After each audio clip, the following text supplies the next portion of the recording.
नाज़रीन, आप देख रहे हैं सुबह सवेरे पाकिस्तान। मैं हूं आपके साथ आपकी मेज़बान रमशा कंवल। किसी भी किस्म का काम करना हो ज़िंदगी में, चाहे आपके दिन का आगाज़ हो, चाहे आपके काम का आगाज़ हो, चाहे आप दफ्तर जा रहे हो या फिर घर में ही काम काज का आगाज़ कर रहे हो, बहुत सारे चैलेंजेस हमें रोज़ाना की बुनियाद पर देखने पड़ते हैं। लेकिन सबसे ज़्यादा ज़रूरी क्या है इन चैलेंजेस को निपटने के लिए कि हमें एक तो काम अपना पूरी दिल लगी दिल जमाई के साथ करना चाहिए, ताकि हम जो भी काम कर रहे हों, चाहे वो घर का काम हो, चाहे वो ऑफिस का काम हो, चाहे वो हमारी जो है और दीगर जिम्मेदारियां हो, बच्चों की देखभाल हो, अगर हम दिल के साथ वो काम करेंगे, दिल जमाई के साथ करेंगे और अच्छा करने की कोशिश करेंगे, तो आपको उसमें मस्बत नताइज आना शुरू होंगे। और फिर जहां पर हम पॉजिटिविटी की बात करते हैं तो ये भी अपने अंदर चीज़ पैदा करें कि अगर तो कोई अच्छा काम कर रहा है या कोई और शख्स आपके साथ दूसरा काम कर रहा है, आपके घर में है, आपके ऑफिस में है, आपके इर्द गिर्द है, तो आप उस पर तनकीद करने के बजाय उस पर हौसला अफजाई करें। क्या होगा अगर आप बेजा तनकीद करेंगे या आप हर दफ़ा ही उसको जो है ना वो तनकीद का निशाना बनाते रहेंगे, तो जो एबिलिटीज किसी भी शख्स के अंदर होती हैं वो बजाय बेहतर होने के या उनमें निखार पैदा होने के वो डिक्लाइन की तरफ जाना शुरू हो जाता है। तो ना उसमें बेहतरी आ सकती है। अगर आप यही काम एक हौसला अफजाई करके और फिर उनको कहें कि ठीक है, अगर आपने ये बहुत अच्छा किया, आपको इसमें मजीद बेहतरी लाने की जरूरत है, तो आप देखेंगे कि लोगों की जो आपके इर्द गिर्द परफॉर्मेंस है या आपकी अपने काम के अंदर जो परफॉर्मेंस है वो दुगनी हो जाएगी। बिल्कुल इसका इम्पैक्ट चेंज हो जाएगा। आजकल हम देखते हैं कि तनकीद करना बड़ा आसान है। कोरोना के हवाले से जिस तरह की सूरत हाल पूरे दुनिया भर में पैदा हुई है, और ख़ास तौर पर अगर पाकिस्तान की बात की जाए तो हुकूमत के ऊपर बैठकर अभी भी खासी तनकीद की जा रही है। हम ये नहीं देख रहे कि जितने हमारे महदूद वसाइल हैं उसमें हमारी हुकूमतें क्या कर रही हैं, हमें फैसिलिटेट करने के लिए हमारी लॉ इन्फोर्समेंट एजेंसीज क्या कर रही हैं। हम बजाय उनकी हौसला अफजाई करने के तनकीद कर रहे हैं, तनकीद का निशाना बना रहे हैं। हमारे जो दीगर पॉलिटिशियंस हैं वो इस वक्त भी पॉइंट स्कोरिंग की कोशिश कर रहे हैं, जो कि हमें नहीं करना। इस वक्त इस चीज़ को समझें कि बजाय तनकीद करने के एक पेज पे आ जाए। अगर आप कुछ नहीं कर सकते तो खुदारा खामोश रहिए, इस वक्त तनकीद मत कीजिए। बेजा तनकीद इस सूरत हाल को मजीद ख़राब कर सकती है। सूबे एक दूसरे के ऊपर सवाल निशान उठा रहे हैं, फिर कहते हैं कि खुद मुख्तार है। तो बहरहाल जो भी चीज़ें हैं उनको अंडरस्टैंड करें। जिसको जो चीज़ बेहतर नज़र आ रही है वो अपनी कैपेसिटी में करने की कोशिश कर रहा है, और हमें भी हौसला अफजाई करने की ज़रूरत है, चाहे वो हुकूमतें हों, चाहे वो हमारी इन्फोर्समेंट एजेंसीज हों, हमारे डॉक्टर्स, पैरामेडिक्स, जितने फ्रंट लाइनर्स इस वक्त काम कर रहे हैं, हमें उन सब की हौसला अफजाई करने की ज़रूरत है, ना कि हम उन पर सवाल उठाएं और तनकीद करें। हमें समझने की ज़रूरत यह है कि अगर हमने एहतियात नहीं की तो ये वबा और ज़्यादा ख़तरनाक हो सकती है। चंद दिन और रह गए हैं जहाँ सब्र का मुजाहरा किया है लोगों ने, वहां पर थोड़ा सा टाइम और है। ये मुश्किल वक्त है, ये हमें निकालना है, एहतियाती तदाबीर पर अमल दरामद करना है। डॉक्टर्स हमारे साथ मौजूद हैं। डॉक्टर वसीम ख्वाजा साहब मुझे ज्वाइन कर रहे हैं, तर्जुमान पिम्स हॉस्पिटल हैं। Welcome to the show doctor Waseem Khawaja sahab. उसके साथ साथ मेरे साथ डॉक्टर हाफिज एजाज अहमद भी मौजूद हैं, जो कि डीन है PKLI के। So welcome both of you. सबसे पहले वसीम ख्वाजा साहब, ये जो सूरत हाल है, लॉकडाउन में थोड़ा सा रिलीफ दिया गया है, SOPs डिज़ाइन किए गए हैं कि उन पर अमल दरामद करते हुए लोग अपना कुछ हद तक कारोबार कर सकते हैं, दुकानें खोल सकते हैं, और कुछ बिजनेस सेक्टर को भी खोला गया है, फैक्ट्रीज वगैरह को। आपको क्या लग रहा है कि जब लोग एहतियाती तदाबीर पर तब अमल दरामद नहीं कर रहे थे, जब बहुत ज्यादा सख्ती थी, लोग घरों में महसूर नहीं हो रहे थे, तो अब जो सिचुएशन है उसमें ये किस हद तक खतरनाक हो सकता है लोगों का बिला वजह बाहर निकलना और घरों से बाहर जाना? देखिए, आपने अपनी जान को ही बचाना है, दूसरों की जान को ही बचाना है, और इसमें आपका कोई पैसे नहीं लगने हैं, और आपने सफाई का खास ख्याल रखना। प्रिवेंटिव मेजर्स देखें, आपने भी बताया सबको, सिर्फ अमल करना है। आपने मास्क वगैरह पहनने, चले मास्क नहीं है तो कम से कम डिस्टेंस रख के किसी से बात करें। खांसी अगर आती है तो प्रॉपर अपने बाजू को यूँ करके यूँ छींक मारनी, ताकि कहीं और वो जरासीम अगर आप में हैं तो कहीं और ना जाएँ। हाथों को साथ साथ साफ़ करते रहे, इसमें आपका कौन सा कोई ख़र्चा होता है। और ज़्यादा रश वाली जगह पर जाने से अवॉइड करें। लेकिन आपको अगर काम शुरू कर दिया, रश वाली जगह पे आप जा भी रहे हैं, तो कम से कम आपने डिस्टेंस रखना है, कम से कम 6 फुट का फासला रखें, ताकि अगर किसी को खांसी भी आए तो ट्रांसमिट ना हो। क्योंकि उसमें बाज़ औक़ात ये होता है कि किसी में कोई लामतें नहीं होती, इसमें 90% ज़्यादा लोगों में कोई लामत नहीं होती। एक ये पॉजिटिव बात है। और दूसरी बात ये है कि मैं तो ये कहूँगा, जिसने एक जान को बचाया उसने पूरी इंसानियत को बचाया। हम तो जान बचाते हैं, एक शख्स की बचाना बहुत ज़रूरी है, क्योंकि डेथ्स फिर भी बहुत कम हो रही हैं। देखें, वो उनकी होती हैं जिनकी एज ज़्यादा है, जिनको ऑलरेडी की और बीमारी चल रही है, फिर भी वो एहतियाती तदबीर नहीं करते, इस तरह लोग रश में जा रहे हैं, मास्क नहीं पहन रहे, हाथों को साफ नहीं कर रहे, तो उनमें पेचीदगी होने का चांसेस होता है। बाकियों में इतना ज़्यादा नहीं होता, लेकिन कम होता है। तो लेकिन वही बात है कि गवर्नमेंट जब इतने आपको इजाज़त दे दी है कि आप खाने पीने का भी आपको मसला ना हो, आपके रोज़ी में भी इजाफा हो जाए, तो लोगों को चाहिए कि अपना रोज़ी में इजाफा कर रहे हैं तो कम से कम अपनी जान को भी बचाए ना। अपनी बड़े बड़े सिंपल सी बात है। एक ये भी बड़ा चैलेंज था कि जहाँ पर दिहाड़ीदार तबका था वो शदीद मुतासिर हो रहा था। सुबह सवेरे पाकिस्तान,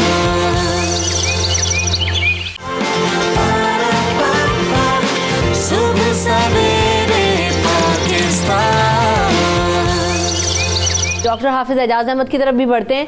तो हाफिज एजाज अहमद साहब, ये जो सूरत हाल है, आप समझते हैं कि कहीं ये जो रिलीफ दिया गया है, SOPs डिज़ाइन करके कारोबार खोलने का कह दिया गया, तो आप समझते हैं कि कहीं कोई गलती या जल्दी तो नहीं हुई है इस सूरत हाल में, या हालात इस वक्त इतने कंट्रोल में हैं कि ये फ़ैसला दुरुस्त साबित होगा?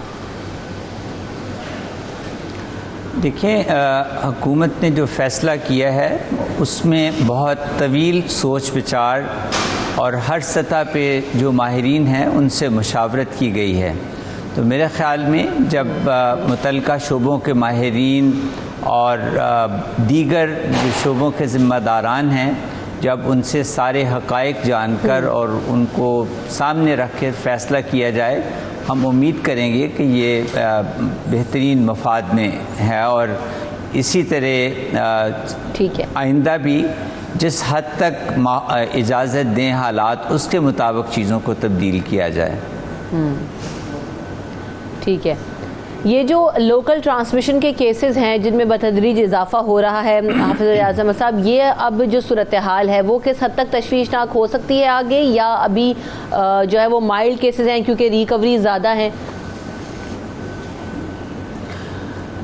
जो हम देख रहे हैं ख़ास तौर पे लाहौर और पंजाब में जो केसेस में इजाफा हो रहा है वो एक तकरीबन प्रेडिक्टेबल अंदाज से हो रहा है। ऐसा नहीं है जैसे पहले ख्याल था कि 1 से 10 होंगे, 10 से 100 और 100 से 1000 हो जाएगा। इस तरह नहीं हुआ, बल्कि जिसको हम कहते हैं ना अरिथमेटिक स्केल पे, कि जैसे जब 2000 थे फिर 2200 हुए, फिर 2400 हुए, आहिस्ता आहिस्ता 3000, तो इसको कहते हैं ग्रेजुअल स्पीड के साथ ही बढ़ रहे हैं। और हम अपने हस्पतालों में भी ये देख रहे हैं कि केसेस में इजाफा तो है, लेकिन एक धीमे अंदाज से ही उसमें इजाफा हो रहा है। और मैं तो कहूँगा कि अल्लाह रब्बुल इज़्ज़त जो है उसकी ख़ास मेहरबानी है कि जब पूरी दुनिया में इसकी शिद्दत जो है उसने एक बहुत बड़ा फसाद फैलाया हुआ है। हमारे यहाँ अगरचे केसेस बढ़ रहे हैं लेकिन वो काबू से बाहर नहीं हैं। लेकिन हमारे यहाँ एक चीज़ ये भी हो रही है, मैं आप दोनों से यही सवाल लेना चाहूँगी कि डॉक्टर वसीम भी इस पर जवाब दें, डॉक्टर हाफिज़ आप भी, कि हमारे यहाँ इतनी ज़्यादा एग्रेसिव टेस्टिंग हो नहीं रही, इसलिए जो एक्चुअल नंबर्स हैं शायद वो और ज़्यादा डिफरेंट हो अगर टेस्टिंग कैपेसिटी को इंक्रीज़ किया जाए। डॉक्टर हाफिज़ पहले आप जवाब दे दीजिए। जी, इसके दो पहलू हैं। एक तो यह है कि टेस्टिंग कम हो रही है, ये बिल्कुल दुरुस्त है कि टेस्टिंग कम हो रही है, लेकिन दूसरी तरफ ये भी है कि जो शिद्दत के मर्ज़ होते हैं ना, जिसके अंदर मरीज़ बहुत तकलीफ़ में होता है, हमने देखा है कि वो छुपा नहीं रहता। ख़ास तौर पे जो अमवात हैं वो भी छुप नहीं सकती। जैसे लाहौर या बड़े शहर हैं, वहाँ तो ये मुमकिन नहीं कि लोगों को सांस की तकलीफ़ हो और उससे अमवात हो रही हों और वो हस्पतालों में ना आएँ, इमरजेंसी से रब्ता ना करें। तो ये एक आप यूँ समझें कि बिलवास्ता एक हम अंदाज़ा लगा सकते हैं कि जब मुआशरे में बीमारी फैली हुई है और जिस अंदाज से लोग हस्पताल में आ रहे हैं, उससे हमें अंदाज़ा करने में कोई बहुत दिक्कत नहीं है कि बीमारी की शिद्दत हमारे यहाँ उस दर्जे नहीं है जैसे हम मगरबी ममालिक में देख रहे हैं। ठीक है, डॉक्टर वसीम ख्वाजा साहब। जी हाँ, बिल्कुल ठीक कहा है कि यहाँ पे इतनी ज़्यादा मकदार में है ही नहीं है डिज़ीज़, और शुक्र अल्लाह का कि इसमें कम्प्लिकेशन भी इतनी ज़्यादा नहीं है जितनी के बाहर के ममालिक में है। तो लोगों को चाहिए चले अगर वो टेस्ट नहीं भी हुए, कोई मसलन मैं इस्लामाबाद की बात करता हूँ, हमारे पेन में जब से हमने आइसोलेशन वार्ड बनाया 2000 से ज़ायद लोग आए हैं, जिसमें चाइनीज़ भी थे, बाहर के भी थे, लोकल भी थे। उसका प्रॉपर हम स्क्रीनिंग करते हैं, उसके बाद जिनको टेस्ट की ज़रूरत थी वो उनको त्यातन भेज दिए, 800 के करीब भेजे और सिर्फ 84 जो है वो पॉजिटिव आए हैं। इससे अंदाज़ा लगा ले, और सारे में किसी में कोई ख़ास जैसे कह सकते हैं ना पेचीदगियाँ कोई नहीं थी। तो लोगों में जब कोई अलामात नहीं है, ज़्यादातर 90% ज़्यादा में वैसी अलामतें नहीं हैं, अलामात नहीं तो आपने लेकिन प्रिवेंटिव मेजर्स आप करते रहें ताकि इस चक्कर में ना पड़े जब टेस्ट कराना लोग डर के मारे करा रहे। हर मुल्क में हर किसी का टेस्ट तो नहीं होता, लेकिन ये कि आइडिया हो जाता है कहाँ पे है ये बीमारी कहीं पे है या नहीं है। आपने सिर्फ प्रिवेंटिव मेजर्स को जो ना उसको आपने अपनाना है, चाहे आप में डिजीज़ है या नहीं। जब आप में कोई अलामतें नहीं है तो कोई फिक्र की बात नहीं है इंशाअल्लाह ताला। कोई प्रॉब्लम हो फिर आप जाके बता दें, प्रॉब्लम भी ऐसी हो जिसमें होगा कि खांसी है, सांस लेना मुश्किल है, बुखार है, फिर हिस्ट्री भी है, आपने ऐसे बंदे कॉन्टैक्ट किया है जो जिसको कोरोना था, फिर तो चलो आप जाए, वरना खाम का जाने की और खाम का इतना टेस्ट कराने की ज़रूरत नहीं है। वरना लोग तो लाखों में टेस्ट कराने के चक्कर में पड़ते हैं, इसकी ज़रूरत नहीं है। खुद ही हमें अंदाज़ा हो जाता है कि कहाँ पर बीमारी है, आपने प्रिवेंटिव मेजर्स ही करने हैं ना। अलामतें तो वैसे ही नहीं है, 90% ज़्यादा में वैसे ही अलामतें कोई नहीं होती हैं। 1% के करीब डेथ्स होती है, वो भी ओल्ड एज में ज़्यादा जो होते हैं जिनमें ऑलरेडी बीमारियाँ चल रही। तो इससे अंदाज़ा लगाएं, लोगों को डर खौफ से बचना चाहिए, मुतवाज़न ग़िज़ा का इस्तेमाल करें और बाकी अल्लाह को याद रखें, नमाज़ कुरान पढ़ें। इंशाअल्लाह ताला वैसे ही बीमारी कम है, इंशाअल्लाह ये भी ख़त्म हो जाएगी इंशाअल्लाह ताला।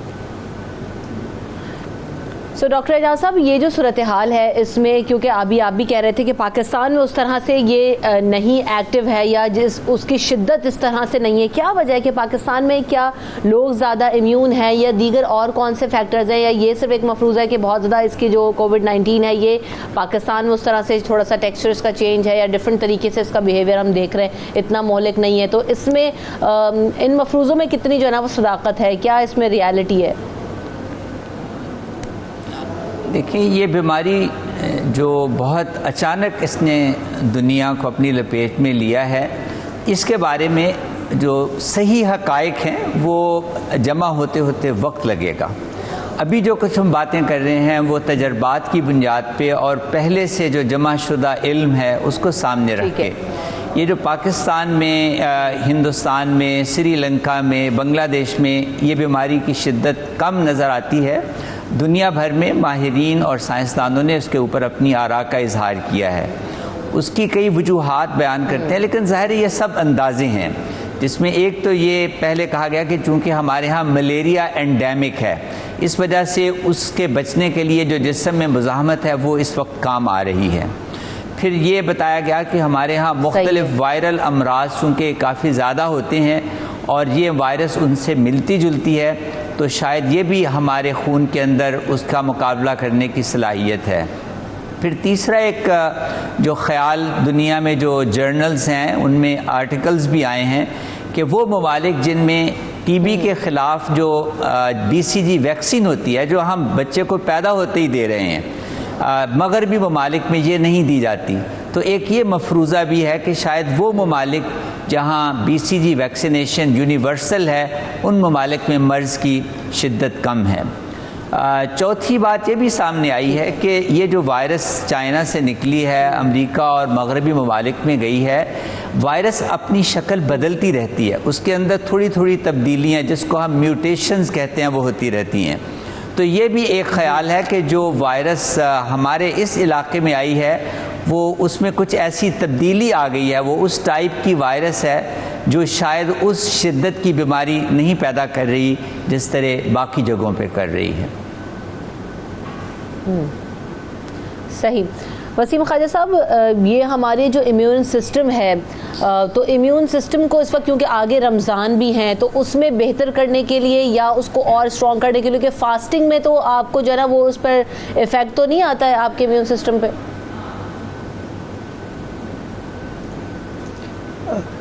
जी नहीं, बिल्कुल नहीं आता। उसमें ये कि आपने देखे मुतवाज़न ग़िज़ा का इस्तेमाल करना है। रमज़ान शरीफ में आप सुबह भी खा सकते हैं, शाम को भी खा सकते हैं उसमें, ताकि आपका इम्यून सिस्टम जब स्ट्रॉन्ग होगा तो फिर कोई इतना मसला नहीं होता। और वो भी उन लोगों के लिए जिनकी एज ज़्यादा है। बाकी लोगों में वैसे ही कई अमेरिका में हमारे दोस्त मिले, कहते हैं हमारा इम्यून सिस्टम इतना स्ट्रॉन्ग है, हमें कुछ नहीं हुआ। तो इंशाल्लाह रमज़ान शरीफ में भी कुछ नहीं होगा। मुतवाज़न ग़िज़ा का इस्तेमाल करना, यानी कि जो मौजूदा सब्ज़ियाँ, फल हैं, ऐसे अंगूर हो गए, उसके बाद आपके नींबू हो गए, उसके बाद सेब हो गया, इस तरह की जो बाकी जितने भी मौसमी आपके फल मौजूद हैं वो आपने जो है ना इस्तेमाल करते रहें, और साथ अपने फिर आपको इतना मसला कोई नहीं होगा। तो इंशाल्लाह ताला ये रमज़ान शरीफ में ये नहीं कि रमज़ान शरीफ में बीमारी बढ़ जाएगी, इंशाल्लाह ताला अभी तक नहीं बढ़ी तो इंशाल्लाह रमज़ान शरीफ में भी नहीं बढ़ेगी। आपने रोज़ा लाजमी रखना है, नमाज कुरान पढ़ते रहें, इंशाल्लाह ताला कोई मसला नहीं होगा इंशाल्लाह ताला। सही, इंशाल्लाह। ठीक है। डॉक्टर फैसल महमूद साहब भी हमें ज्वाइन करें, जो कि एसोसिएट प्रोफेसर हैं, section head infection disease of medicine at Aga Khan university. Welcome to the show doctor Faisal Mahmood साहब।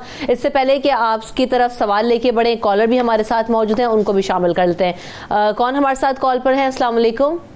वालेकुम सलाम, बेटा इम्तियाज बात करो कराची से। जी हेलो, फरमाइए। हेलो मैडम, मैं जी क्या पूछना चाहते हैं आप, कहिए। डॉक्टर साहब से ये कहना चाहता हूँ कि अभी इस तरीके से जो माहौल क्रिएट हुआ है बहुत सारा, तो इससे बहुत ज्यादा खौफ की फजा भी देखने में आ रही है। तो इससे ये तो नहीं कि कोई ज़हनी अमराज भी जन्म ले सके।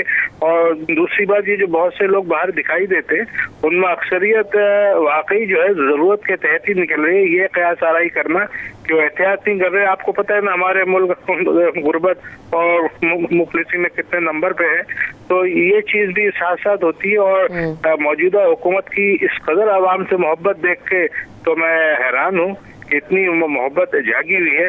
अल्लाह पाक सब पे रहम करम करे। अस्सलाम वालेकुम। आमीन, अस्सलाम वालेकुम। तो जिस तरह से अभी इन्होंने बात की इम्तियाज़ है, एक तो खौफ वाला फैक्टर भी है। डॉक्टर फैसल महमूद साहब, ये जो सूरत हाल है इस वक्त, अभी हम कुछ देर पहले यही बात कर रहे थे कि लॉकडाउन में रिलीफ दिया गया है और हमारे मुल्क में कंडीशंस देखते हुए शायद बहुत ज़्यादा मुश्किल हो जाता बहुत सारे लोगों का सर्वाइवल, तो ये करना भी ज़रूरी था। तो इस वक्त हालात आपको कहाँ नज़र आ रहे हैं? और ये जो वायरस है कोविड-19, ये अब इसकी शिद्दत में कमी हम कब से देखना शुरू हो सकती है? क्या एक्सपेक्टेशंस हैं इस वक्त? देखिए, ये कहना बहुत मुश्किल है कि इसमें कमी कब तक आएगी। ये जो लॉकडाउन है और इसके लॉकडाउन तो खत्म तो नहीं हुआ, मगर इसके बाद जो हमारी जो जिम्मेदारी जो शुरू हो जाती है लोगों से अलग अलग रहने की, इसका मेन पर्पस ये है कि जो केसेस हैं अगर बढ़ते हैं और जब बढ़ते हैं तो वो बहुत तेजी से ना बढ़े। मगर है ये कि ये वायरस माहौल में तो फैलेगा जैसे हर मुल्क में फैला है। हमारा काम ये है कि इसको बहुत तेजी से ये ना फैले। और जहाँ तक कि कब तक चलेगा ये कहना बहुत मुश्किल है।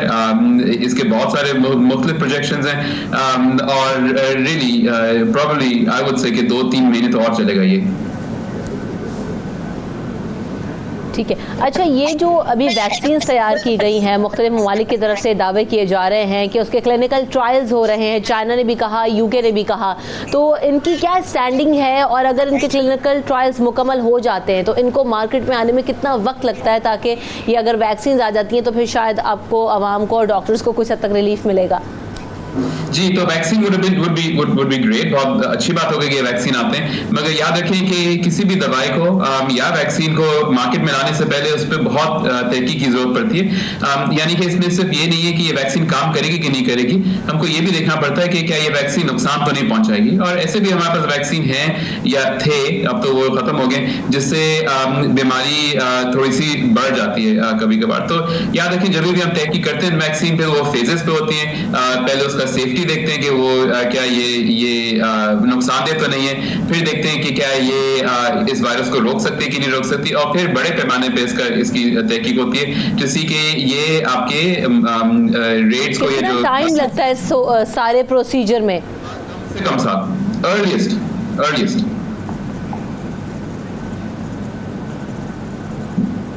कितना टाइम लगता है इस सारे प्रोसीजर को कंप्लीट करने में? कम से कम 1 साल। कम से कम 1 साल। ओके, ठीक है। अभी जो इम्तियाज़ ने हमें कॉल की थी, उन्होंने कहा कि ये जो सूरत है ओवरऑल कोविड-19 की वजह से, कोरोना की वजह से खौफ बहुत ज़्यादा बढ़ गया है, तो लोग मेंटल और स्ट्रेस में भी जा रहे हैं, तो उसके लिए क्या कर सकते हैं, लोगों को किस हद तक डरना है और किस हद तक नहीं डरना, इस पर भी बात करेंगे। आफ्टर दिस ब्रेक हमारे साथ रहिए। सुबह सवेरे पाकिस्तान,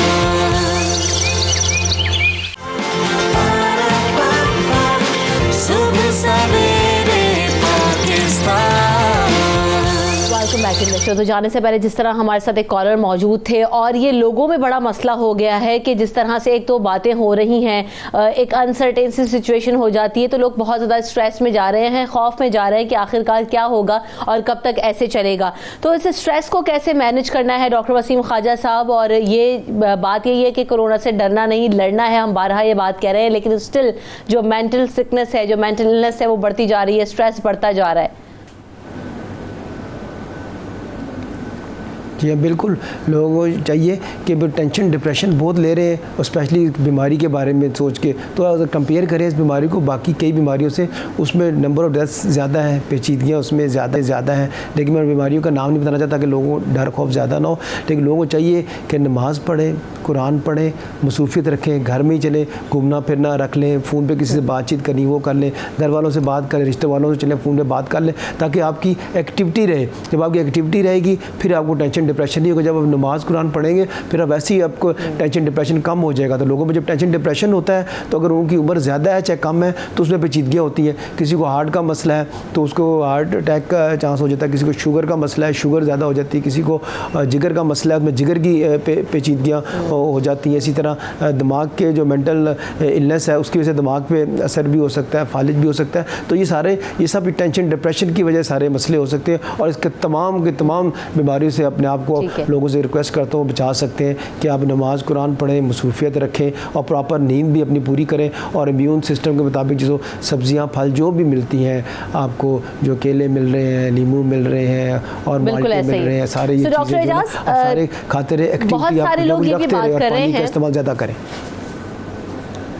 सही कह रहे हैं। ये जो बात हो रही है कि बहुत सारी ऐसी बीमारियां, जैसे कि भी डॉक्टर वसीम ने भी कहा कि हैं, वो इससे ज़्यादा मोहलिक और ख़तरनाक हैं, और हमारे मुल्क में भी हैं, हम उसका मुकाबला भी कर रहे हैं।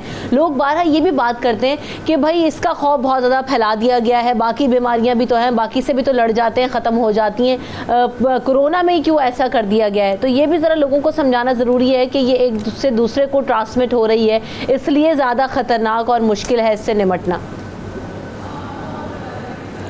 आपने बिल्कुल दुरुस्त फरमाया कि और बीमारियां ज़्यादा मोहलिक हैं, लेकिन ये वबाई बीमारी है जिसको हम कहते हैं, ये पैंडेमिक है। यानी ये चंद हफ्तों और 1-2 महीनों के अंदर दुनिया के एक कोने से शुरू होकर इसने 200 से ज़्यादा ममालिक को मुतासर किया है, और लाखों अफराद इसका शिकार हुए हैं। तो इस लिहाज से इस बीमारी से मुहतात होने की ज़रूरत और इसकी अहमियत से बिल्कुल इनकार नहीं करना चाहिए। मैं समझता हूँ कि पाकिस्तानी अवाम ने अब तक बड़ी समझदारी के साथ हुकूमत ने जो भी पॉलिसियाँ सामने रखी हैं, लोगों ने उसके साथ तावन किया है। और जो 3 अहम बातें इस बारे में कही जाती हैं कि अपने सांस को या खांसी को एहतियात के साथ बचा के रखें कि आपके मुंह के जो छोटे कतरात हैं वो दूसरे लोगों तक ना पहुँचें, हाथों का धोना और उसको साफ़ रखना, और तीसरा जिसको हम सोशल डिस्टेंसिंग या मुआशरती फ़ासला कहते हैं कि एक से दूसरे लोगों के दरमियान 1 से 2 मीटर का फ़ासला हो। तो ये चीज़ें अगर हम साथ रखेंगे और हुकूमत अपने माहिरीन की बुनियाद पर जो भी हमें चीज़ें या हिदायत दे रही है उस पर अमल करेंगे। अभी मैं कल ही देख रहा था कि जो वफाकी हुकूमत के तहत वेबसाइट बनी हुई है उस पर इतनी मुफीद मालूमात हैं कि लोग उससे बड़ा फ़ायदा उठा सकते हैं। उसमें सिर्फ ये दरख्वास्त है कि उसको उर्दू में होना चाहिए। वो सारी बातें जो मैंने देखी हैं जो फेडरल गवर्नमेंट की वेबसाइट पे वो इंग्लिश में हैं। वो इतना अच्छा सारा मालूमाती चीज़ें हैं, उसको उर्दू में रखना और उसको विजुअल बना के लोगों तक पहुंचाना ज़रूरी है। और दूसरी ज़िम्मेदारी हमारे जो उलमा और मजहबी क़यादत है उनकी भी है, क्योंकि हुकूमत वक्त जिस तरह साइंसदानों और दीगर माहिरीन को सामने लेके जो भी फैसले करती है, उलमा को भी चाहिए कि वो अपनी मशावरत उसमें शामिल करें और किसी मुहाज आराई की बजाय मुआशरे के सारे तबकात मिलकर इस वबा का मुकाबला करें। बिल्कुल ऐसे ही है, अभी सबको मिलना बहुत ज़्यादा ज़रूरी है, मुत्तहिद होना। और जैसे कि मैंने स्टार्ट में भी कहा था कि इस वक्त तनकीद का वक्त नहीं है, इस वक्त तदबीर करनी है और सब ने मिलकर करनी है, एक दूसरे की हौसला अफजाई करें ताकि हम इस पेंडेमिक से निमट सकें। सो डॉक्टर फैसल महमूद साहब, एक और चीज़ ये भी देखने में आ रही है कराची में ख़ास तौर पर कि बहुत सारे हॉस्पिटल्स में एक तो OPDs बंद हैं और हम ये भी देख रहे हैं कि जो बुज़ुर्ग हैं उनको अस्पतालों में दाखिल नहीं किया जा रहा, डिफरेंट बीमारियों में मुब्तला हैं। फिर ये भी कहा जाता है कि या तो पहले टेस्ट करवा के आएँ, फिर वो जिना में जाते हैं, वहाँ पर टेस्टिंग कैपेसिटी पे भी बात हुई और जब तक टेस्ट के नताइज आते हैं तो बहुत सारे मरीज़ इंतकाल भी कर गए। तो ये सारे मामलात हुए। कल मुराद अली शाह साहब ने प्रेस कॉन्फ्रेंस भी की और ये भी कहा कि हम शायद टेस्ट नहीं कर सके तो हमारे सामने चीज़ें क्लियर नहीं है, मरने के बाद उनके टेस्ट भी नहीं हो सकते। 15 दिन में 300 से ज़्यादा अमवात हो गई तो बड़ी परेशानी की बात है। तो क्या आपको इसके पीछे नज़र आ रहा है कि OPDs एक तो बंद है, दूसरी बात है टेलीमेडिसिन पे भी बात हुई, लेकिन जिन लोगों को एडमिट होना ही है उन लोगों को फिर वो फैसिलिटीज़ नहीं मिल रही या उसकी वजह से भी अमवात में इजाफा हो रहा है? ये आपने बिल्कुल सही फरमाया, बिकॉज ये ज़रूर है कि कोविड की वजह से जो इकदाम उठाएं जो कि बहुत ज़रूरी भी हैं, मगर हमको ये भी पता है कि इसकी वजह से जो दूसरे जो मसले मसाइल जो दूसरी बीमारियां हैं उस पर ज़रूर असर होता है। जो आपने फरमाया उसके अलावा वैक्सीनेशन भी शामिल है, हमारे वैक्सीनेशन प्रोग्राम्स भी सर मुंतकिल में इसकी वजह से। सो 2-3 चीज़ें ये हैं कि अमूमन हम ये नहीं कहते कि कोविड टेस्ट लेके आए तो फिर ही आपका इलाज होगा। अगर आपको कोई बीमारी है, कोई तबीयत खराब है तो प्लीज़ हॉस्पिटल की तरफ जरूर रुजू करें। ज्यादातर हॉस्पिटल्स में जहां तक हो सकता है कि ये एहतियात किए गए हैं कि कोविड एंड नॉन कोविड यानी जो कोविड नहीं है वो पेशेंट्स मिक्स ना हो, ताकि आपको हॉस्पिटल में कोई खतरा नहीं हो। और इसी तरह से बहुत सारे हॉस्पिटल्स ने अब थोड़ा सा टेलीमेडिसिन की तरफ भी रुझान शुरू किया है। अब ऑब्वियसली इसको शुरू करने में टाइम लगता है और आहिस्ता आहिस्ता शुरू हो रहा है, मगर आपने बिल्कुल सही फरमाया कि लोग घबराते हैं हॉस्पिटल जाने से आजकल। एंड प्लीज अगर तबीयत खराब है तो फैसल एक और चीज़ हुई है, वो हुआ क्या है कि हम जो कह रहे हैं ना कि किन में सिम्टम्स हैं आप डिफ्रेंशिएट कर देते हैं उन लोगों को, लेकिन मसला है कि जो नॉन सिम्टमेटिक हैं उनका क्या करें। अभी हमने देखा कि अभी खबर चली थोड़े टाइम पहले ही कि कार्डियक सेंटर में जो है ना वो काफ़ी सारा डॉक्टर्स जो है वो इफ़ेक्ट हुए, जिसकी वजह से शायद अभी ये भी सोचा जा रहा है कि जो सर्जरीज़ हैं उनको इस वक्त रोका जाए और किसी तरीके से मैनेज किया जाए, क्योंकि डॉक्टर्स बड़ी तादाद में इफ़ेक्ट हुए। तो किस हद तक कंट्रोल इन्वायरमेंट में ही सारे जो सेक्शंस हैं उनमें काम होगा हॉस्पिटल्स में तो ही फ़ायदा होगा, क्योंकि नहीं पता कि जो भी पेशेंट आ रहा है, इवन गायनी में आ रहा है या कार्डियक में आ रहा है, कहीं पे भी आ रहा है, वो भी जो है ना वो कोरोना कैरियर हो सकता है। फरमाया आपने एंड इसके लिए हम ऑब्वियसली अगेन वही बात है कि जीरो रिस्क आप कभी भी नहीं कर सकते, मगर कुछ बहुत सिंपल चीजें जो अस्पताल कर सकते हैं वो ये कि जो भी पेशेंट आ रहा है आप अज्यूम करें कि उसको कोरोना है एंड एटलीस्ट अगर अलामात ना भी हो तो वो मास्क पहने और आपके हेल्थ केयर वर्कर भी सिंपल वाला मास्क पहने। अगर आपने दोनों ने मास्क पहना हुआ है, अगर कोरोना पेशेंट से मिलते भी हैं तो आपका रिस्क जो है वो लो हो जाता है, क्योंकि जब भी हम देखते हैं रिस्क कि आपको लगने का चांस कितना है तो उसको हम बोलते हैं माइल्ड, मॉडरेट या हाई रिस्क। एंड अगर दोनों मास्क पहना हुआ है तो आपका रिस्क ऑटोमेटिकली लो हो जाता है। सो बहुत सिंपल चीजें जो आप हॉस्पिटल में आप कर सकते हैं। सिमिलरली अगर आप बाहर हॉस्पिटल जाए तो आप प्लीज मास्क पहने, ताकि अगर आपको भी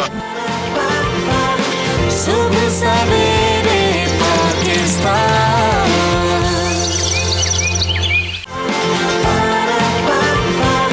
सुबह सवेरे पाकिस्तान। हाफिज साहब की तरफ ही बढ़ते हैं वापस। डॉक्टर हाफिज एजाज साहब, ये कंट्रोल इन्वायरमेंट में काम करना किस हद तक ज़रूरी है, क्योंकि नहीं पता कि अगर कोई गायनी में पेशेंट आ रहा है, कोई हार्ट पेशेंट है तो वो भी कोरोना कैरियर हो सकता है, क्योंकि सबके टेस्ट नहीं हो रहे हैं इस वक्त इस कंडीशन में।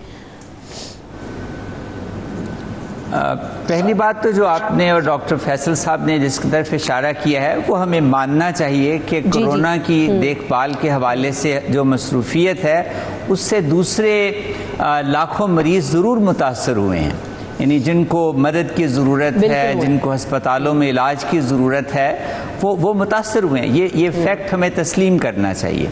इसको तस्लीम करके हम आगे बढ़ें, जैसे सुप्रीम कोर्ट ने भी हिदायत की है कि कि हम अपने आउटडोर्स और दीगर चीज़ों को इस तरह रूबा अमल लाएं कि उससे रिस्क कम हो। यानी रिस्क ज़ीरो नहीं किया जा सकता। ठीक है। सबसे पहली बात तो यह है कि मामूली अमराज के लिए अस्पताल में आने से बिल्कुल गुरेज किया जाए। जो रेगुलर अपॉइंटमेंट्स हैं उनको फ़िलहाल रोक दिया जाए और टेलीफोन सर्विस के ज़रिए, टेलीमेडिसिन के ज़रिए लोगों के जो मामलात हैं उनको डील किया जाए। जैसा हम अपने अस्पताल लाहौर PKLI में हमारे जो ट्रांसप्लांटेड मरीज़ हैं, हमारे जो डायलिसिस के मरीज़ हैं, हम सबके साथ फ़ोन के ऊपर राब्ते में रहते हैं। जब मरीज़ डायलिसिस के लिए आता है तो हम पहले से उन्हें कहते हैं कि आप आने से पहले अगर आपको नज़ला ज़ुकाम है तो आप फ़ोन करके नर्स को इत्तला दें। और जब हम गेट के ऊपर हमने ट्रियाज बनाया हुआ है, जो मरीज़ आते हैं उनसे फिर 2-3 सवाल पूछते हैं कि बुखार तो नहीं है, खांसी नहीं है, गला तो ख़राब नहीं है, टेम्परेचर चेक करते हैं। और अगर किसी मरीज़ को शक होता है कि यह कोरोना हो सकता है तो उसको उसकी तरफ ट्रियाज कर दिया जाता है। बाकी जो लोग हैं उनको एहतियात के साथ मास्क पहना के और अपने बाकी मामलात में सोशल डिस्टेंसिंग के साथ उनको डील करें। जैसे आपने कहा कि पेशेंट एसिम्प्टोमेटिक भी हो सकता है, तो उसका यही हल है कि कम से कम सिर्फ ज़रूरत के काम किए जाएं। जो अमूमी सर्जरीज़ हैं उनको पोस्टपोन कर दिया जाए और जो ज़रूरी सर्जरीज़ हैं उनको एहतियात के साथ रूबा अमल लाया जाए। तो मेरे ख़्याल में इन सारे मुख्तलिफ जो हरबे हैं और उनको इस्तेमाल करके हम इसका जो रिस्क है कम कर सकते हैं। ठीक है। सो डॉक्टर वसीम, ये जो पिम्स है इसमें क्या कंट्रोल्ड इन्वायरमेंट में OPDs वगैरह हो रही हैं या वहाँ पर क्या सूरत हाल है? किस तरह से जो बाकी अमराज हैं उनको टैकल कर रहे हैं? टेलीमेडिसिन आप लोगों ने भी उसको फॉलो कर रहे हैं? जी हाँ, बिल्कुल। देखिए आजकल तो वैसे ही मरीज़ कम आते हैं। OPD हमें बहुत जल्द खोलेंगे, लेकिन जब प्रॉपर प्रिवेंटिव मेजर्स होंगे ताकि मरीज़ों को जिस तरीके से आना है उस तरीके से वो आएंगे। एमरजेंसी भी हमारी खुली है 24 घंटे। जो किसी को ऑपरेशन की ज़रूरत है 24 घंटे में किसी भी किस्म का ऑपरेशन है, चाहे कोई भी डिजीज़ है, वो हम उसका लाजमी कर रहे हैं। और इवन एमरजेंसी में भी मरीज़ जो है वो कम आ रहे हैं। और हमने ऑनलाइन भी हमें टेलीफोन लाइन पर भी लोगों को सारा गाइड कर रहे हैं कि उसमें क्या करना चाहिए, क्या नहीं करना चाहिए। और तमाम डॉक्टर, पैरामेडिकल स्टाफ सारे जो है प्रिवेंटिव मेजर्स कर रहे हैं। जो भी पेशेंट आ रहा है, चाहे वो हार्ट का आ रहा है, चाहे वो दिल का मरीज़ है, चाहे वो फेफड़ों का है, चाहे वो और साइकेट्रिक पेशेंट है, कैंसर का है, गायनी का है, बन जो भी है, हम सब ये समझते हैं कि इसमें अगर अलामात हैं भी हैं कोरोना की तो हम फिर भी उसका ट्रीटमेंट करते हैं, टेस्ट भी कराते हैं। और हमने हर वार्ड में अलहदा आइसोलेशन भी रूम बना लिया है कि जब तक टेस्ट नहीं आता उसको हम वहाँ पर भी रख सकते हैं और आइसोलेशन वार्ड में भी शिफ्ट कर सकते हैं। आइसोलेशन वार्ड हमने स्टार्ट किया था 10 बेड के साथ, अब 30 कर लिया है और ज़रूरत पड़ने पर हम इसको और भी बढ़ा सकते हैं। तो यानी कि हम पेशेंट को, जो सीरियस पेशेंट्स हैं उनको हम प्रॉपर उनका ट्रीटमेंट भी कर रहे हैं। इमरजेंसी 24 आवर्स खुली हुई है और हर तरह की सर्जरी जिनको ज़रूरत पड़ती है, इमरजेंसी है, वो हम बिल्कुल कर रहे हैं। रूटीन के करने की ज़रूरत नहीं है। और बाकी जो है प्रिवेंटिव मेजर्स हम हर तरीके से, ताकि ये बीमारी स्टाफ में भी ना फैले और किसी और में भी वो शिफ्ट ना हो। सो डॉक्टर फैसल, इस वक्त लोगों को ये भी समझना है कि बहुत ज़्यादा पैनिक नहीं होना। अगर आपको कोई प्रॉब्लम है भी तो एक तो आप फ़ोन करके भी पता कर सकते हैं, और अगर आप पैनिक होंगे और बिला वजह हॉस्पिटल जाएंगे तो वो आपके लिए और ज़्यादा ख़तरनाक हो सकता है। पैनिक होने की हरगिज़ जरूरत नहीं है। याद रखें ज़्यादातर लोगों में जिनकी बीमारी होती भी है तो बहुत हल्की फुल्की बीमारी होती है। It's not a very severe बीमारी। सो पैनिक की बिल्कुल भी जरूरत नहीं है। अगर आपको, एंड बिल्कुल जैसे कि अभी फरमाया गया कि सिर्फ उस सूरत में अस्पताल जाएं आप जब आपको ज़रूरत हो, और जब जाएं भी तो कोशिश करें कि बहुत सारे लोग एक साथ ना जाएं। मतलब एक और जो मरीज़ है उनके साथ जो एक और बंदा साथ जाए, पूरे घर को साथ अस्पताल जाने की ज़रूरत नहीं है। एंड पैनिक की हरगिज़ ज़रूरत नहीं है इस केस में।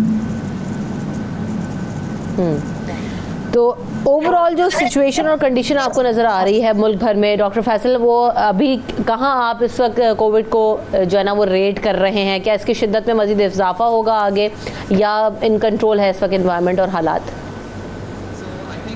शिद्दत में इजाफा तो होगा, मोर देन लाइकली केसेस हमारे मजीद बढ़ेंगे। सवाल ये है कि किस रफ्तार से बढ़ेंगे, एंड दैट्स द सबसे ज़रूरी सवाल यही है। एंड आई थिंक वही बात जो अभी दोहराई गई है कि जो इक़्तिदाम उठाए गए थे उससे थोड़ा सा लगता है कि हमारी जो रफ्तार है उसमें ये आहिस्ता हुआ है, मगर अब ये हमारी सबकी माशरती जिम्मेदारी है कि हम भी लोगों से थोड़ा सा अलग थलग रहें, हाथ साफ रखें, एंड जितना कम मिले जुले उतना बेहतर है, और घर से कम निकलें ताकि ये वायरस अब घर पे ना आए। बिल्कुल ऐसे ही है। डॉक्टर हाफिज एजाज साहब, अभी भी कौन सी बहुत सारे लोग गलतियां ऐसी कर रहे हैं जिन पर नजरसानी करने की ज़रूरत है ताकि लोग वो गलतियां बार बार ना दोहराएं और उनकी वजह से उनके घर वाले भी महफूज रहें, और ख़ास तौर पर अगर ये एक से दूसरे को लगता है तो बहुत ज़्यादा परेशानी की बात होती है। इसमें जो बहुत अहम बात है वो ये कि जो लोग बिल्कुल तंदुरुस्त और अच्छी सेहत वाले हैं वो इस गलत फहमी में होते हैं कि हम तो बिल्कुल ठीक हैं, हमें क्या हर्ज है अगर हम बाहर चले जाएं या हजूम में चले जाएं। तो उनको ये पता होना चाहिए कि अगरचे वो तो सेहतमंद हैं लेकिन हो सकता है वो एसिम्प्टोमेटिक कैरियर हों, वो वायरस को फैलाने का सबब बन सकते हों। वो अगर किसी बूढ़े आदमी को मिलते हैं या किसी बीमार के करीब जाते हैं अपने आप को ये समझते हुए कि मैं तो ठीक हूँ, लेकिन हो सकता है वो ना चाहते हुए भी वायरस फैला दें और बीमारी को उस तक मुंतकिल कर दें जो कमज़ोर है और जिसको दूसरी बीमारियां लाहक हैं। तो ये दोनों ये टू वे प्रोसेस है, यानी इन सारे मामलात में जो एहतियाती तदाबीर हैं उसमें हमने अपने आप को भी बचाना है और अपनी वजह से दूसरों को भी इससे महफूज रखना है। इस तरह जहाँ पे शॉपिंग के लिए लोग जाते हैं, ज़रूरी ग्रॉसरी ख़रीदने जाते हैं, वहाँ भी देखा गया है कि लोग थोड़े से फ़ायदे के लिए ठट और हुजूम बना देते हैं। अगर वहाँ पे हम सब्र का मुजाहरा करें, अपने आप को कतार में रखें, एक दूसरे से फ़ासला रखें, तो मेरे ख़्याल में काम भी हो जाएगा और हम उससे बच भी लेंगे। तीसरी चीज़ ये है कि जब हम लोग घर से बाहर जाते हैं और वापस आएँ तो आकर एहतियात से अपने हाथों को धोना, मुंह को धोना, और कोई ऐसा जो आउटर गारमेंट्स जो कपड़े हैं उनको अलहदा कर देना, और अगर ज़रूरत हो तो गुस्ल करना, ये सब चीज़ें बड़ी फ़ायदेमंद साबित हो सकती हैं। और जब मुआशरे का एक बड़ा तबका समझदारी के साथ इन एहतियाती तदाबीर को इस्तेमाल करता है तो एक नहीं बल्कि सबका इसमें फ़ायदा होता है। वसीम साहब, ये जो सूरत हाल है हमारे यहाँ मुल्क भर में, खुद आप लोग जब हॉस्पिटल्स रोज़ाना जा रहे होते हैं और वापस आते हैं तो किस तरह की आपकी प्रैक्टिस होती है कि बाहर जाने के बाद घर में किस तरह दाखिल होना है और किन प्रिवेंटिव मेजर्स को नज़रसानी उन पर करनी है और कैसे फॉलो उनको करना है? फिर डॉक्टर फैसल से भी इस पर बात करेंगे। जी डॉक्टर वसीम।